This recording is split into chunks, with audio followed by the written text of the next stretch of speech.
All right, good afternoon, listeners, and welcome to another episode of PW Grocer's Environmental Echo. I'm your host and CEO and president of PW Grocer Consulting, Paul Boyce. I want to welcome you guys. As always, we're bringing a very interesting and timely topic. We're going to be talking today about the Climate Leadership and Community Protection Act, or otherwise known as the CLCPA. With its good intentions, it may have some more difficulty than initially thought in rolling it out and implementing it, but we're going to dive into some of these topics. We've got a great guest today. We've got Alita, who is a partner at the Albany-based law firm of Couch & White. That's a firm we've been working with for a few years now, and I'll vouch for them and speak very highly of them. We've enjoyed the relationship we've had over the years and look forward to some more interaction in the years to come. But Alita is the chair of the firm's environmental and land use group and works with energy, construction, and real estate development practice groups across the state, if I'm not mistaken. That's right. And in her current position, she represents commercial and industrial clients that include operators of solid waste management facilities, mining, asphalt companies, railroad operators, developers. Oh, man, the list goes on here. And a variety of renewable and other energy projects, as well as governmental entities.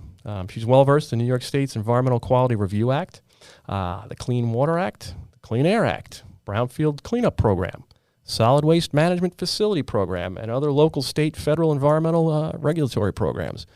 All impressive.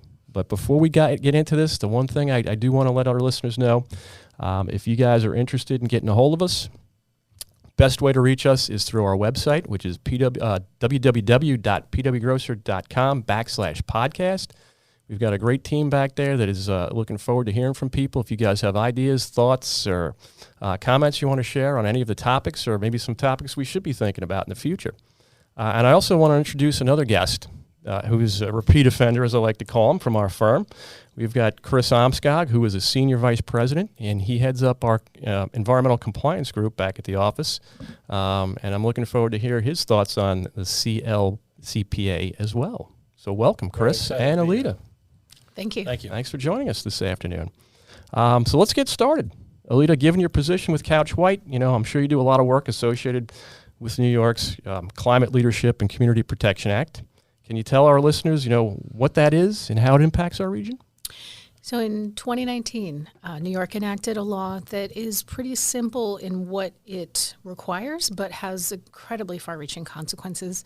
This law requires a transition to carbon-free sources of electricity, mandated as renewable energy, with 100% by 2050.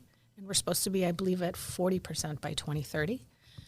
There's also supposed to be a total of 85% net of the 1990 levels of carbon in New York State, which would be achieved by reducing carbon sources from everywhere between transportation, industry, electric generation, and it calls for electrification of many resources that do emit greenhouse gases today.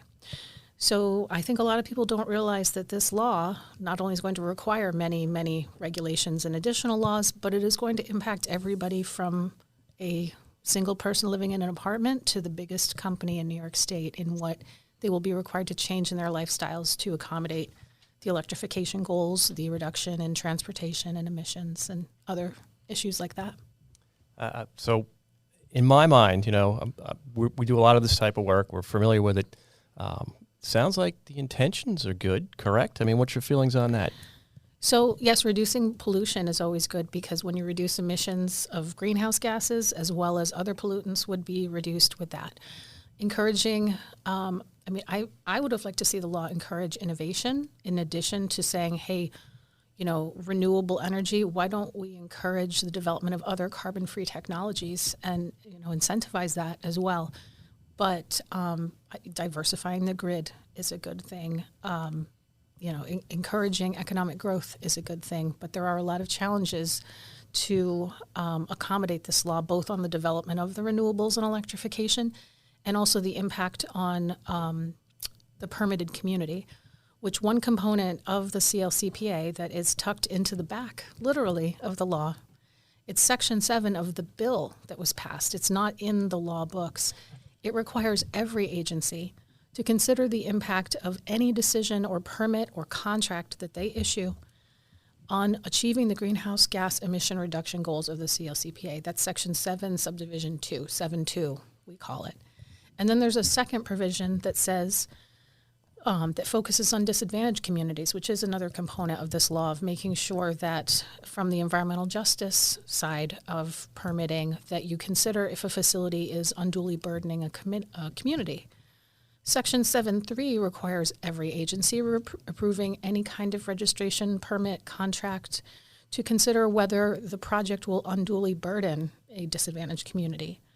So agencies have these mandates to address in addition to overseeing transforming New York State into an electrified, renewable energy-powered state. One of the things that I've Chris, seen, I was going to ask. Go ahead.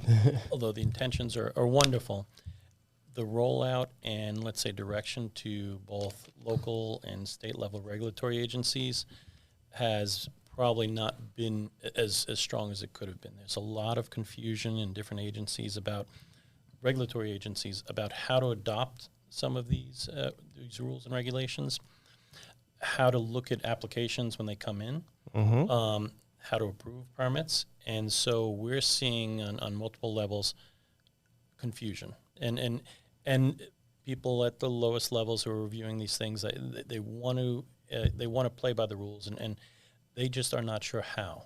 And so it is leading to significant slowdowns in regulatory review process.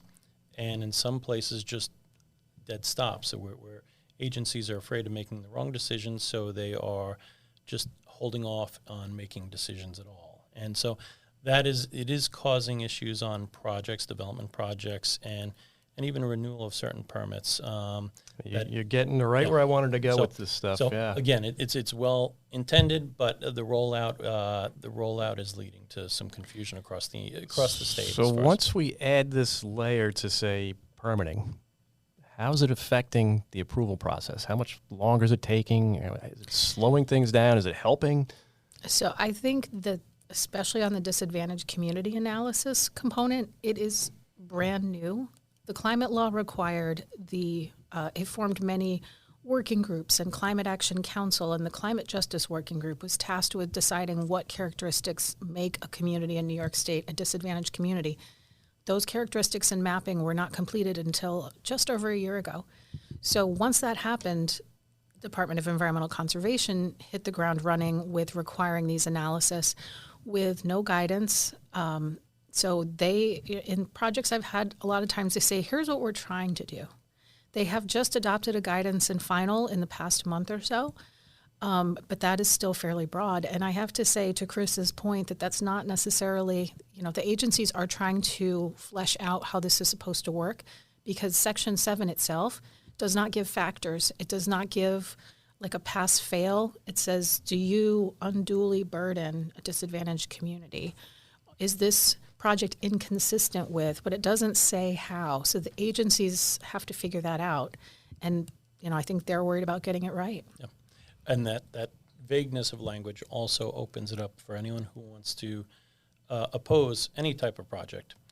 It makes it vague enough where they could do it and say, based on these sections, we think this is inconsistent, and it does bring a project to its knees and stops things.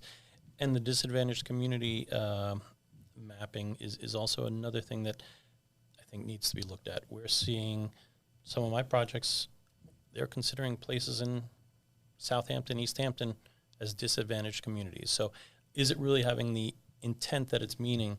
The way it's being mapped out is another thing that should be looked at in a little more depth. So Alita, in your bio, your intro, you work with a lot of different industries and a lot of different types of clients. Which ones do you see this impacting the most right now? So they started with air, which makes sense given that those are permits that authorize releasing pollutants, including greenhouse gases. So many industries need an air permit. For example, an asphalt plant wouldn't necessarily need a DEC permit, but they would need an air registration or permit for the emissions that come off of the plant itself. Many factories and operations, a landfill would have an air permit depending on the equipment at a mine facility. So DEC started there with a guidance document on how to evaluate the greenhouse gas emissions. So those have have already been going on for a few years, and you see a varying response in the different regions. Some want to see an analysis so that they can see it, understand it, move on. Some, it's becoming quite a cumbersome process or a delayed process. Chris, what about you? I mean, which of our clients at PW Grosser are you seeing this impact? We initially immediately like this. We initially saw it with a lot of the mining clients. They have generators and things like that require permits, and so there have been other legal issues about some of those sites. But so that's almost caused DEC to look at CLCPA as a rationale to hold off on renewing permits or issuing permits. So we're seeing it there. Some of our hospital clients I was going are to say starting our healthcare provider clients, who are looking for, having to do with secondary power generation Yep. for emergency.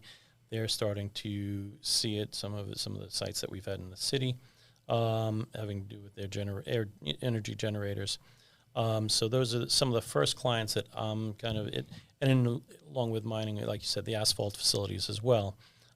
Those are the three that I've had the experience of getting hit first with kind of how to address this. What about the overall energy sector? I mean, trying to keep up with this and electric generation and. They are, I have a client that will have a Title V renewal coming where, yes, even for a longstanding facility in compliance, I think it's important to stress that this is an ability to shut down even a compliant existing facility. If they find it's not consistent and it cannot be mitigated, they would say, we're not renewing your permit. And then you're in court fighting about it. So those will be coming up. The air permits have 5 to 10 year terms. Correct. And so as they come through, I do want to note that other industries, every single permit that DEC issues, every single registration or minor modification, they would have the authority to require this analysis.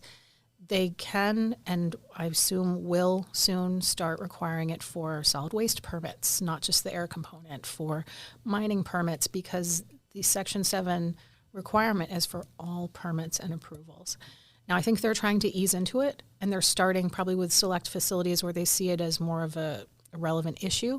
But they also have another commissioner's policy that says the other groups are going to start. And there's a list. It's not every single permit, but they have a pretty exhaustive list of other subject areas where they will start requiring CLCPA. You get my mind racing with things, but something you just touched on, and thinking about these agencies, specifically the state, we have a tough time with stuff that's not related to this, to getting it permitted and approved because they have a lack of staff.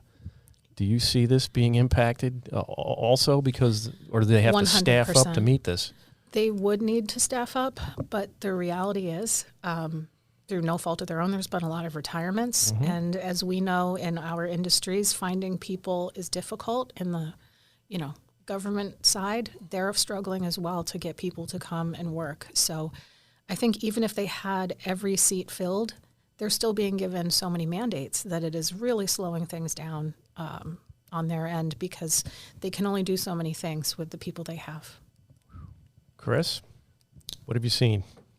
We see certain areas of the state being affected a little bit more by staffing of, let's say, some of the DEC agencies. Long Island is one of them where, but again, we see it in private industry where finding engineers, some, even entry level and a few years under your belt is a very difficult thing to do. We were looking for air engineers, in our firm for years. It took us about 5-6 years to start to find some bodies we could pull in. It's so some of these things that they're requiring, even if you had the entry level bodies, learning the skill set is still also taking years. So it's going to be a tremendous challenge to let's say keep allowing development, keep allowing infrastructure improvements, keep allowing even things like alternative energy development. It's getting caught up in some of these issues. Because at the permitting level, there's a general staffing shortage that we need, and we see other things going on with agencies like DEC, with some of their wetland requirements that are going to be rolling out next year that is just going to be very intensive as far as internal permit reviews at that level, and so there is an overall industry concern about, right now for certain permits that could take 6 months to a few years, what's going to happen going down the line in a few years? What is this going to do for getting projects shovel in the ground? Is it going to be now a 5-year, once the project is thought about, is going to take 5 to 10 years before construction starts, if it starts at all? And so it is a concern for a lot of industry through the state. And again, the biggest groups I see as being construction, energy, infrastructure are probably the main groups that are going to get hit by a lot of these rules initially. And obviously those costs and the delay of those projects will filter down through everything else through the state. We talked about some of the time frames here, being it 2030, 2040, 2050. What are some of the real obstacles to implementation and meeting these time frames? Statewide, I see it being epic. I mean, we're no longer going to be able to buy brand new gasoline-powered vehicles in what, in 2035. 2035, that's coming up. Oh, man. But yes, the implementation problems, the comptroller noted that in addition to the large-scale renewables, that the pace of development, even with smaller scale, which community solar has been an area that has been very successful, and Chris and I have worked on a number of projects together. Yeah. That even with all of that, it's going to be at least 3 years past the deadline, assuming everything keeps up at the pace that it's at. And I think we will discuss some of the challenges that are slowing this down, not because there's a lack of interest, but because of the hurdles that are being run into in New York State. As far as the host of regulations that the legislature said, DEC, NYSERDA, PSC, enact all the regulations that are necessary. That was supposed to be done by the beginning of this year, which, even if that was their only project, would be incredibly difficult to accomplish. One of their major programs that they're looking at, Cap and Invest, it's still being developed. They've done 2 rounds of public outreach. There's going to be a host of other regulations needed in order to carry out the mission of electrification, which again is everything from this building, if it doesn't have heat pumps, would have to transition to that. If you're using the wrong kind of refrigerant, you're going to have to use a climate-friendly refrigerant. All of the construction and electrical infrastructure to electrify every vehicle that is going to be parked here, let alone for larger industries, which are going to have to electrify for equipment that doesn't exist yet in the construction world, in the trucking industry. Yeah. They just don't exist, and certainly not at market scale. I just have a hard time imagining an electric bulldozer. You joke. A lot of I'm not. I'm like, I can't even think about it. The batteries would look like. But a lot of our clients are looking for the heavy trucks with electric heavy trucks, electric heavy equipment, and even if they wanted to buy them right now, there's a multi-year wait on trucks, and then in addition with the trucks, if they do want to implement their fleet into electric vehicles for trucks, the supply to even power, if they were able to find the supply of trucks and bought them tomorrow, and we represent some bus companies as well. Yeah. They'd like to go that way. They don't have the ability to power up those vehicles, even if they were all parked in their lot. It's a supply chain on both the equipment to do the work and basically the supply of energy or electrical in the electric grid to address it. And we also have supply chain at some of the solar farms and community solar that we are involved in. My clients are, getting approvals to get site plan approval to develop these, but basically they're saying the equipment, if we wanted to do this tomorrow, it's going to take us 2 to 3 years to even get the panels to do some of these projects. So, and that's things that they've been planning for a few years. So there are supply chain issues on the equipment and the materials, and then back-end supply chain on the design and the infrastructure to support the electrification of the grid as well. And that's the thing. One of the CLCPA's components was to create a scoping plan through one of those programs where Governor Cuomo and the legislature on each side got to pick a few people to sit in this round table essentially and come up with how do we get there. And one of those requirements, discussing the electrification, they found ultimately after the comment period that in order to electrify everything, we're not just talking about replacing the grid that's here today with renewables, it has to be at least double. So we have to provide at least twice as much electrical power.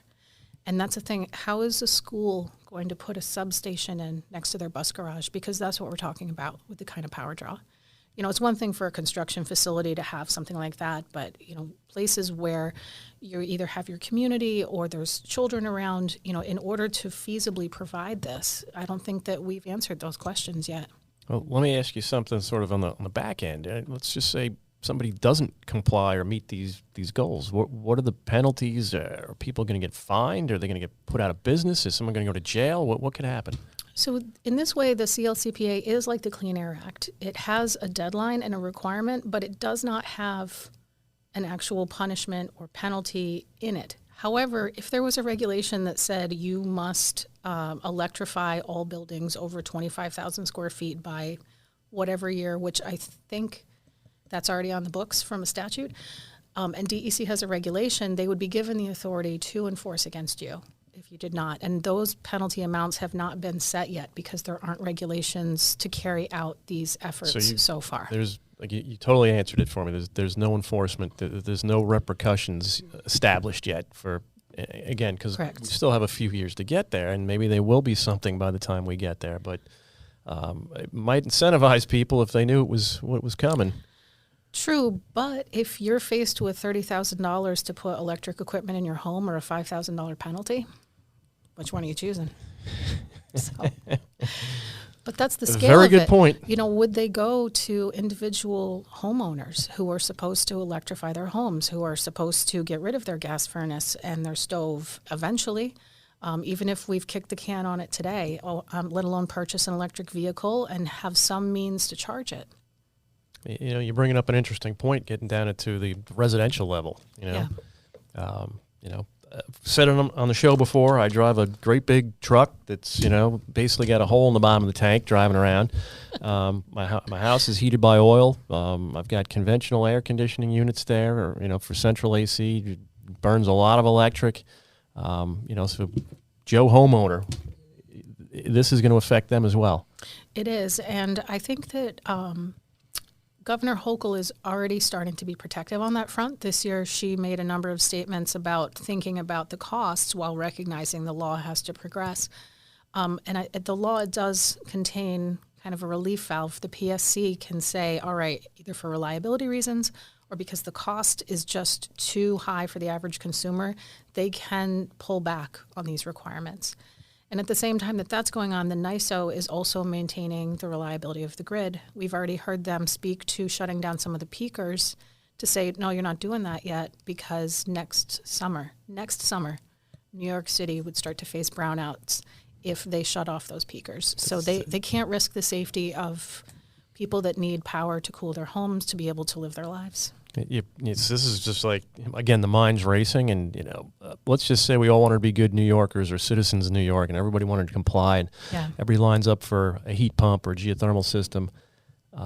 There's no way the industry could supply and install statewide, let alone even further than that, to region-wide, these types of systems in the time frame, unless we really, really ramp up. The scoping plan talks about that, too, that as of, I think it was the end of 2022, it was due. And it discussed that, for example, electric cars, 3% of the registered vehicles were electric cars. So you needed to have X number of hundreds of thousands per year added to meet the goal. Same with electrification or changing over buildings to, electrified units, compliant HVAC. That would be hundreds of thousands of businesses. That's just the business side. Homes, hundreds of thousands of them as well per year. And it is an opportunity for economic development. But yes, to get the infrastructure, the people, the companies to do this is going to be a massive undertaking. I think it's going to be a massive challenge. Yes. Yes, because they have the opportunity to sell their goods. So those businesses could start today if they wanted to. And NYSERDA offers many incentives to try to lower the cost to the consumer a little bit, at least. But you're not seeing swarms of new companies on these issues. No, there's no massive migration because some of the supply chain.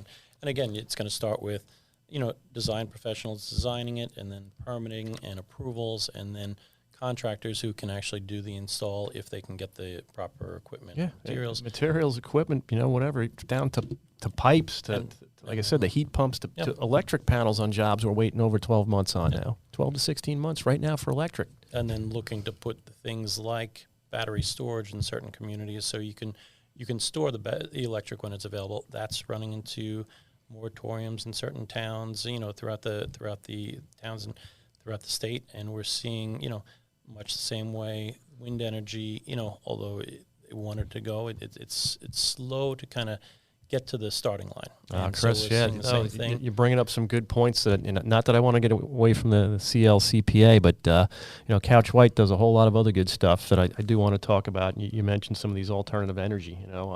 Folks, if you guys are interested in reaching Alita after hearing from her on the podcast, they do work throughout New York State. That's Couch White up in Albany. Alita, do you want to mention a website or a phone number or anything you want to share? Yes, I can be reached at 518-426-4600, and it's www.couchwhite.com. You'll find email, photos, bios, everything you need to know about us there. Awesome. Thank you. This is the Environmental Echo of PW Grosser, and I just want to thank our listeners for joining us, and I hope you enjoyed everything. And that's all, folks.